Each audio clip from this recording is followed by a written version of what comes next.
శ్రీకాకుళం జిల్లాలో శ్రీకాకుళం పట్టణంలో ఒక మంచి కార్యక్రమాన్ని తలపెట్టినటువంటి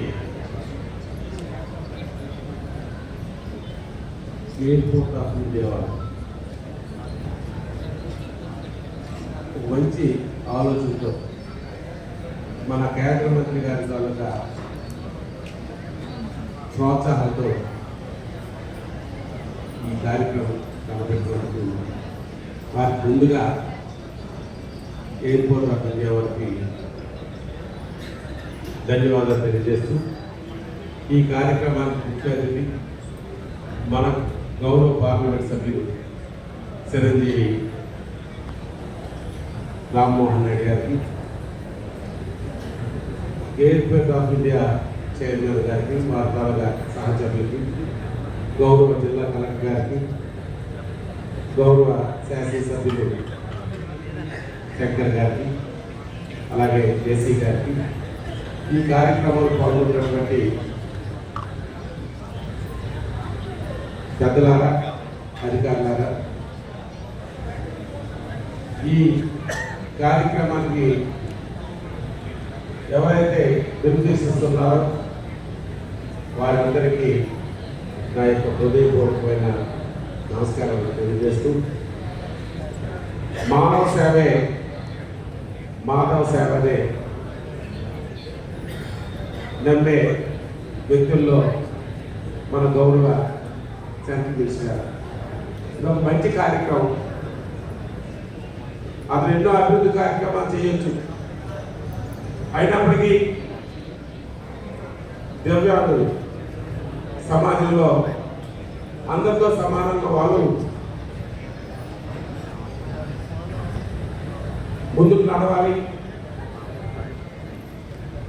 ఉపాధి అవకాశాలు అందిపుచ్చుకోవాలి. వారికి ఉండే ఏదైతే భగవంతుడు కల్పించినటువంటి లోపాన్ని సరిచేసుకోవడానికి అధునాతన యంత్రాలు, అధునాతనమైనటువంటి వారికి కావలసిన వస్తువులు అందించడంలో వారు చూపించే చొరవ చిన్న విషయం కాదు.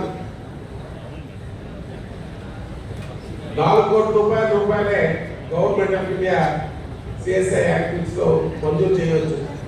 కానీ 400 కోట్ల రూపాయలు చేసిన ఈ సంతృప్తి, ఆనందం రాదు.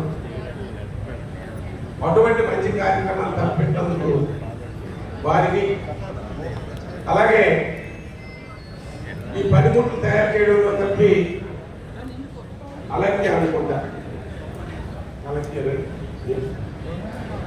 అలిప్కో సంస్థ వారు కలిపి దివ్యాంగులకు అవసరమైన విధంగా వాళ్ళు పరికరాలు తయారు చేయడంలో భారతదేశంలో ఒక నైపుణ్యం గల సంస్థ వారు కలిపి అందించినందుకు వారికి, ఇంకా మిగతా కార్యక్రమాలు చేయడానికి ముందుకు వచ్చినటువంటి దాతలకు నా తరఫున, ఈ శ్రీకాకుళం జిల్లా ప్రజానీకం తరఫున వారికి ధన్యవాదాలు తెలియజేస్తూ అందరికీ ఈ మంచి కార్యక్రమంలో పాల్గొనే అవకాశం కల్పించిన జిల్లా యంత్రాంగానికి నాకు నమస్కారాలు తెలియజేస్తూ నేను ముగిస్తున్నాను.